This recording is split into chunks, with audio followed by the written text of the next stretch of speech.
இன்று மார்கழி மாத தேய்பிறை பஞ்சமி நன்னாள் வாராகி தேவிக்கு உரித்ததான ஒரு தினம். அப்படிப்பட்ட இன்றைய தினம் அதர்வ ரகசியத்தில் உள்ள வாராகியை போற்றக்கூடிய அவளை ஸ்தோத்திரங்கள் கூறி நம் வசம் இழுத்து நம்முடைய பிரார்த்தனைகள் அனைத்தையும் நிறைவேற்றி தருவதாக அமைந்துள்ள வசிய வாராகி ஸ்தோத்திரத்தையும் வாராகி சகசிரநாம ஸ்தோத்திரத்தையும் தான் பாராயணமானது செய்ய போகிறோம். நம்ம தொடர்ந்து சகசிரநாம ஸ்தோத்திரங்களாகவும் பூஜா விதானங்களாகவும் பல பேர் அறியாத அதர்வண ரகசியத்தில் உள்ள ஸ்துதிகளாகவும் பதிவிட்டுருக்கோம். தெரியாத பல பேருக்கு பகிருங்கள், அவர்களும் பயனடையட்டும். இப்போ முதல்ல வசிய வாராகி ஸ்தோத்திரத்தை தெரிஞ்சுட்டுலாம். அஸ்ய ஸ்ரீ வசிய வாராகி ஸ்தோத்திர மகாமந்திரஸ்ய நாரத ரிஷிஹி அனுஷ்டுப் சந்தஹ ஸ்ரீ வஷ்யவாராகி தேவதா க்ளீம் பீஜம் க்ளீம் சக்திஹி க்ளௌம் கீலகம் மம சர்வவசார்த்தே ஜபே விநியோகः. நாரதர்ஷயே நமः சிரசி அனுஷ்டுப் சந்தசே நமः முகே வஷ்யவாராகி தேவதாயை நமः ஹ்ருதயே ஐம் பீஜாய நமः குஹ்யே க்ளீம் சக்தயே நமः பாதயோः க்ளௌம் கீலகாய நமः நாபௌ மம சர்வவசார்த்தே ஜபே விநியோகாய நமः சர்வாங்கே. ஓம் ஐம் அங்குஷ்டாभ्याம் நமः ஓம் க்ளீம் தர்ஜனீभ्याம் நமः ஓம் க்ளௌம் மத்யமாभ्याம் நமः ஓம் அஸ்வாரூடா அநாமிகாभ्याம் நமः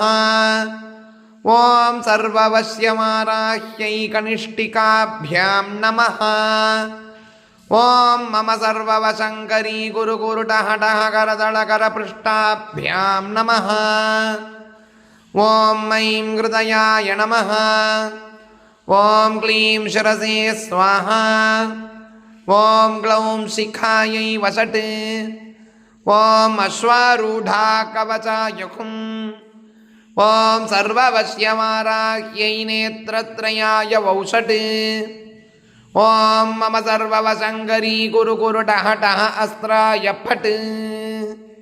தாரே தாரிணி தேவி விஸ்வஜனனி பிரௌಢ பிரதாபான்விதே தாரே திக்ஷு விபக்ஷயக்ஷதலினி வாசாச்சலாவாருணி லக்ஷ்மீகாரிணி கீர்த்திதாரிணி மகா சௌபாக்யசந்தாயினி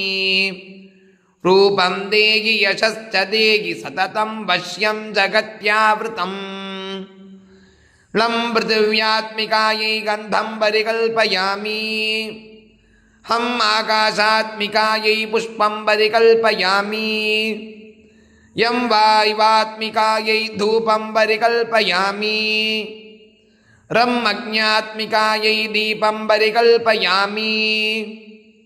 வம் அமிர்தாத்மிகாயை நைவேத்யம் பரிகல்பயாமி சம் சர்வாத்மிகாயை சர்வோபசாரான் பரிகல்பயாமி. ஓம் ஐம் க்ளீம் க்ளௌம் அஸ்வாரூடா சர்வவஸ்யவாராகி மம சர்வவசங்கரி குருகுருடஹடஹ அஸ்வாரூடே ரக்தவர்ண சௌம்ய முகாம்புஜி ராஜ்யஸ்ரீ சர்வஜந்தூனாம் வசீகரண நாயிகே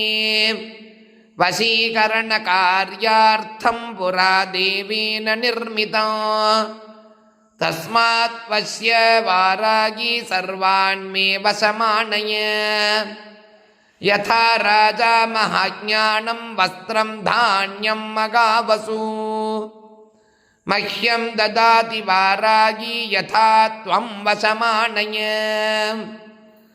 அந்தர்பகிஸ்த மனசி வியாபாரேஷு சபாசு ச யதா மாமேவம் ஸ்மரதி ததா வஸ்யம் வசம் குரு சாமரம் தோளிகாம் சத்ரம் ராஜசின்னானி யச்சதி அபீஷ்டம் சம்பிரதோ ராஜ்யம் யதா தேவி வசம் குரு ரதிர்யாது மயா சஹ स्त्रीरत्नेषु मगत्प्रेम यथा जनयकामदी मृगपक्ष्यादयः सर्वे मां दृष्ट्वा प्रेममोहिताः अनुगच्छति मामेव त्वत्प्रसादाद्दयां कुरु वशीकरणकार्यार्थं यत्र यत्र प्रयुञ्जति सम्मोहनार्थं वर्धित्वा तत्कार्यं तत्र कर्षय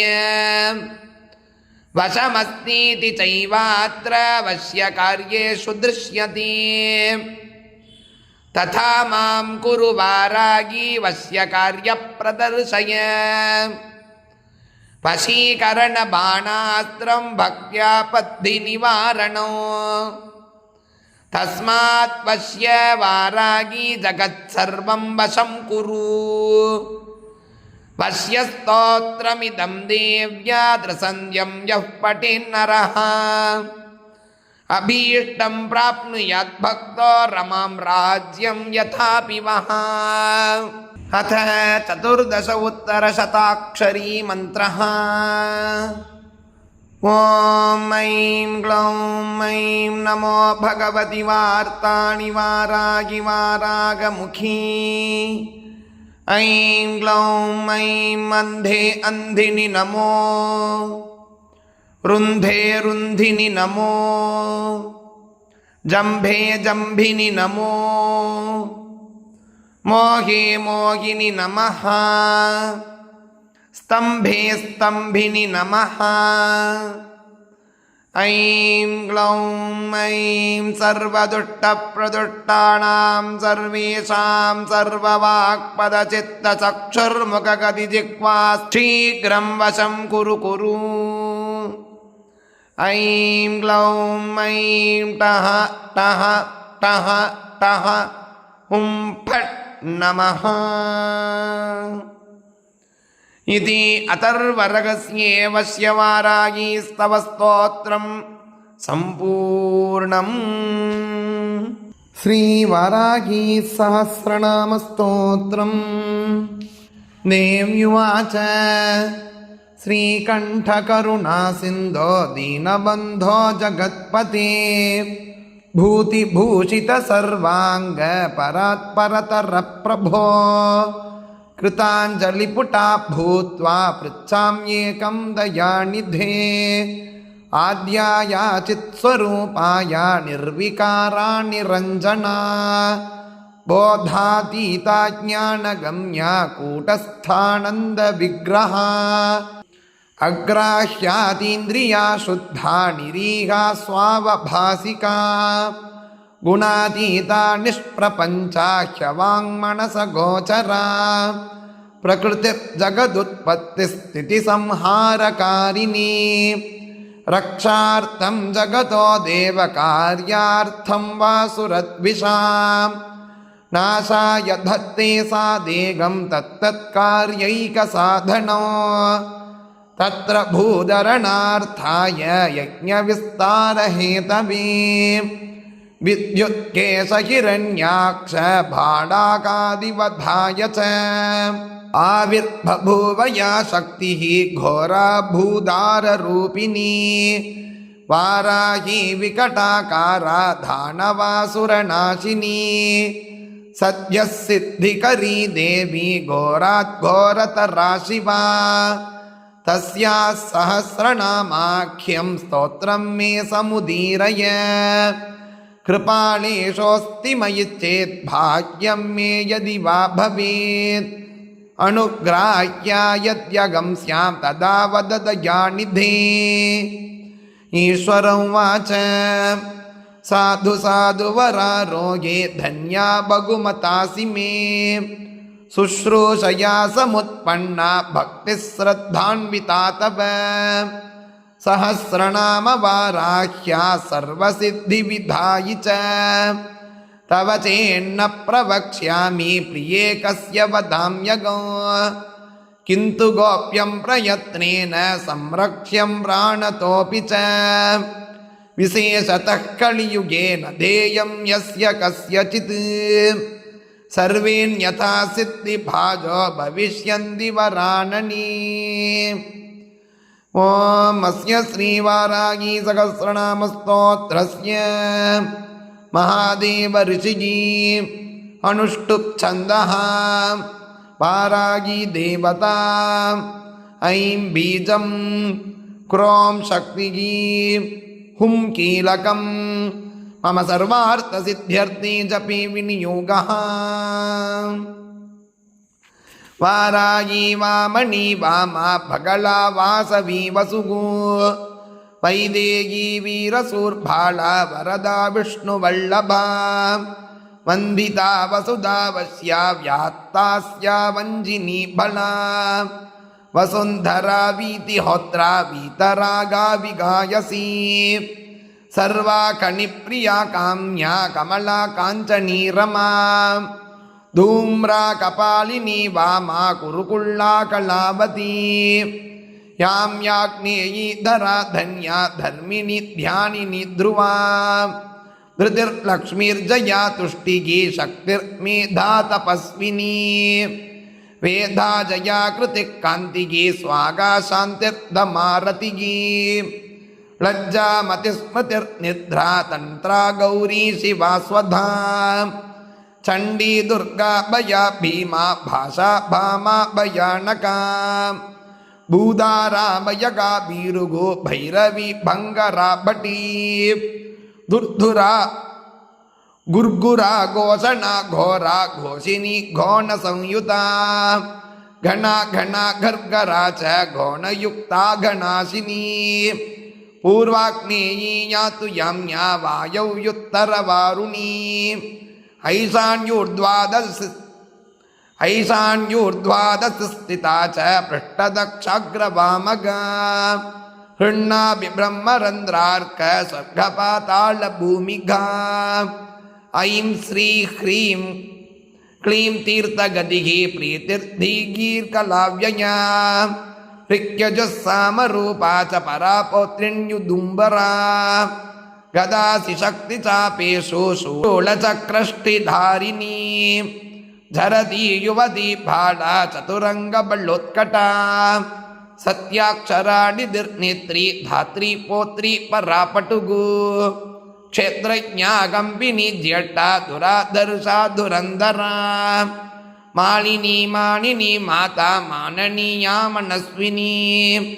ಮದೋತ್ಕಟ ಮನ್ಯುಕರಿ ಮನುರೂಪಾ ಮನೋಜವಾ ಮೇಧಸ್ವಿನಿ ಮಧ್ಯರಥ ಮಧುಪ ಮಂಗಳಾಮರಾ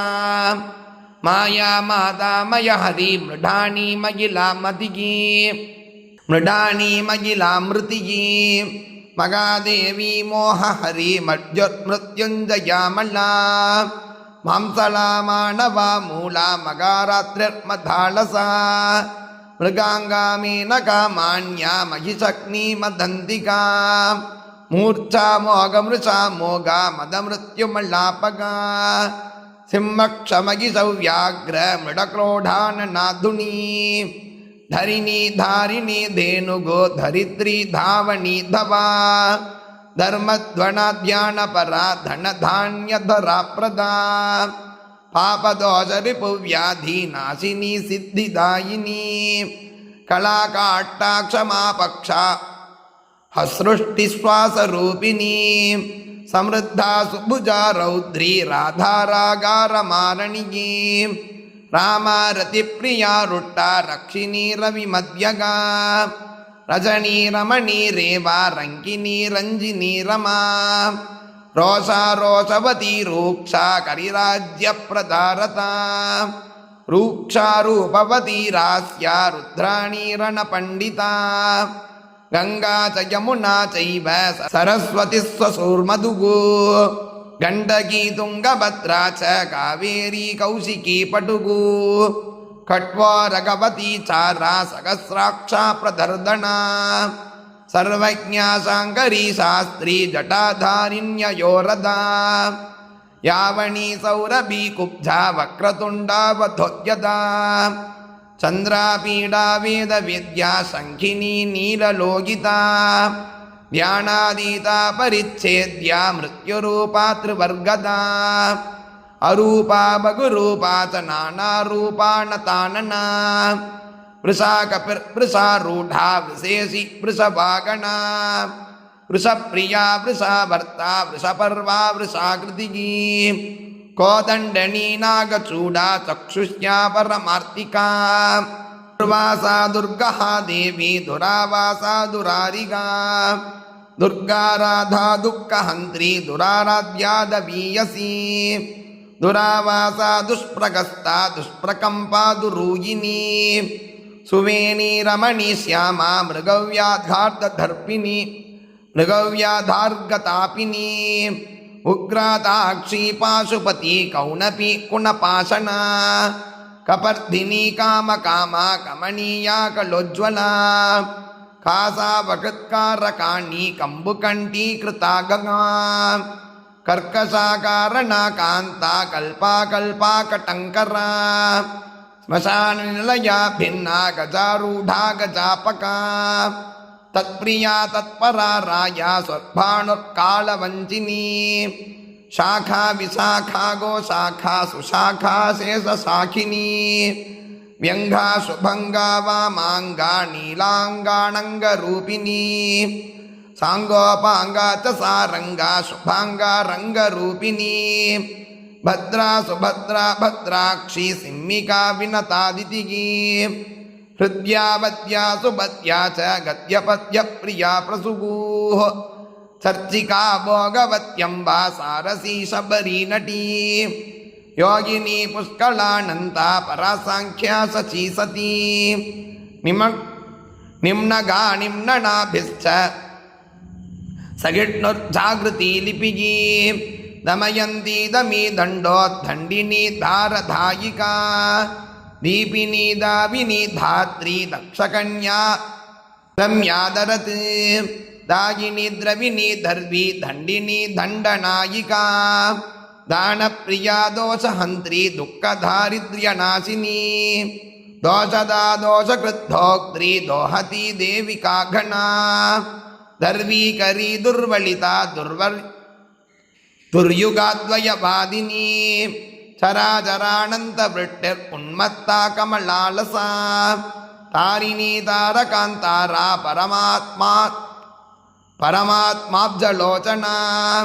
इंदुर्हिरण्यकवचा व्यवस्था व्यवसायिका ईशनन्दानदीनागी यक्षिणी सर्पिणी वरी सुधासुरा विश्वसगा सुवर्णाङ्गदधारिणी जननी प्रीतिभागेशि साम्राज्ञी संविधुत्तमा